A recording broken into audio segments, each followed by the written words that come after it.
Assalamualaikum warahmatullahi wabarakatuh.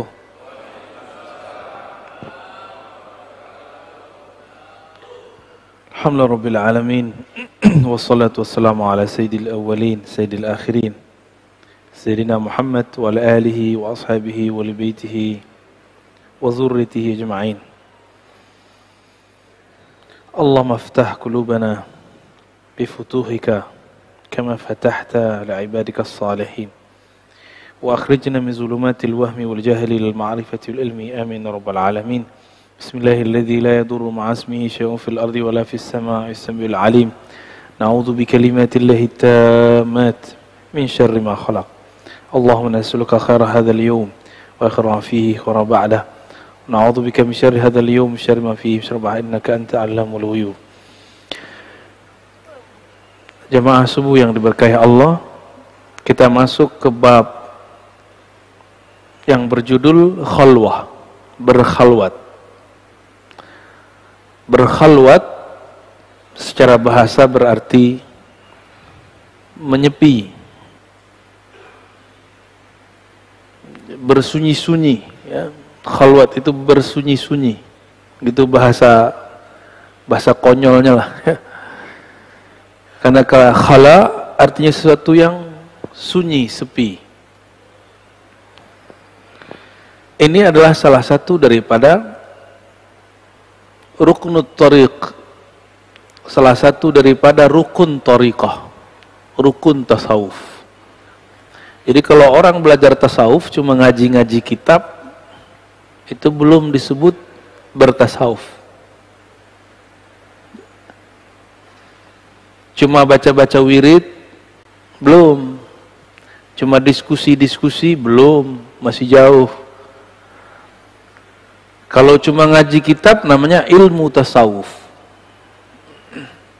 Di kampus banyak profesor doktor pakar ilmu tasawuf. Di pesantren banyak kiai-kiai ngerti kitab tasawuf. Tapi apakah dia bertasawuf belum tahu. Maka jangan heran beberapa kiai-kiai yang tidak bertasawuf secara amali, mereka sering malah mengejek ahli-ahli zikir. Usah belajar zikir, tergila. Para kiai. Kiai macam apa begitu tuh? Ya. Berhenti aja jadi kiai, ya. Kalau enggak mengerti, uskut. Falyakul khairan au liyasmut. Itu sunnahnya. Nah. Kita coba lihat penjelasan daripada Imam Zarruq. Imam Zarruq ini salah satu mujaddid dalam ilmu kerohanian. Dia pakar mazhab Maliki dan menguasai tarekat Sufi. Thariqahnya namanya Syaziliyah. Beliau punya kitab banyak dan sangat bagus sekali, bisa menjadi jawaban bagi orang yang bertanya tentang apa itu tasawuf. Judul kitabnya Qawaidut Tasawuf, kaedah-kaedah tasawuf. Semua persoalan tasawuf dia jawab. Kata orang kalau udah sufi gila, dia jawab. Kata orang kalau sufi itu nanti meninggalkan dunia, dia jawab. Itu nggak benar semua. Kata orang kalau sudah jadi wali nggak sholat, itu nggak benar semua. Dijawab dengan dalil yang kuat. Di sini beliau menjelaskan mengenai apa itu khalwah. Kita sudah pernah membahas tentang uzlah. Uzlah itu menjauhkan diri dari keramaian. Masuk ke hutan, masuk ke goa. Itu uzlah. Salah satu perintah di akhir zaman, kalau tidak mengerti peta fitnah akhir zaman, dianjurkan untuk uzlah. Ke gunung-gunung, ke hutan-hutan, supaya tidak terkena kekacauan akhir zaman. Cuma dasar iblis berbaju ustadz, manfaatin ustadz yang bahas akhir zaman. Akhirnya mereka sekarang lagi buat rumah akhir zaman. Gimana buatnya? Buatnya tengah bukit atau tengah kebun buat perumahan. Itu bukan yang Nabi maksud. Yang Nabi maksud itu sendiri, pergi ke dalam hutan sendiri. Kalau buat komplek di tengah hutan, itu bukan perumahan akhir zaman. Itu namanya ihya'ul mawat. Menghidupkan tempat yang tadinya tidak diolah. Tapi dasar umat ini lugu, percaya-percaya aja. Padahal lagi ada yang nipu tuh, ada setan nyamar. Hati-hati. Maka ustadz-ustadz akhir zaman yang membahas akhir zaman harus hati-hati dengan si pembisik-pembisik yang sebenarnya dia setan itu.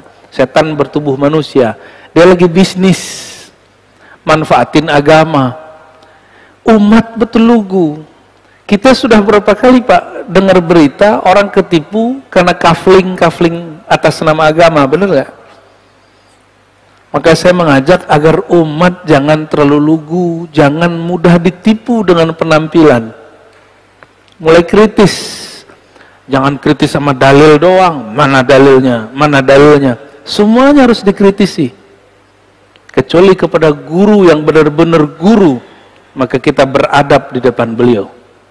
Sama orang yang nyamar-nyamar gitu nggak usah ya. Jadi ini beda dengan uzlah. Uzlah sendiri-sendiri. Kalau khalwat bersunyi dalam keramaian boleh. Masjid ini mungkin tidak cocok untuk tempat khalwat, tapi kalau musola-musola itu sangat cocok. Ya. Al khalwah akhassu min al uzlah wa hiya wa bihajha wa suratiha nau'un min al i'tikaf. Khalwat itu lebih khusus daripada uzlah. Lebih khusus. Kalau uzlah kita pergi, ya, kalau ini lebih ringan sebenarnya. Walakin ini nau'un minal i'tikaf, ini bagian dari i'tikaf. Jadi sebenarnya bisa di masjid seperti ini, lantai 2 ini sebenarnya bisa dipakai i'tikaf. Dan gak mesti bulan puasa.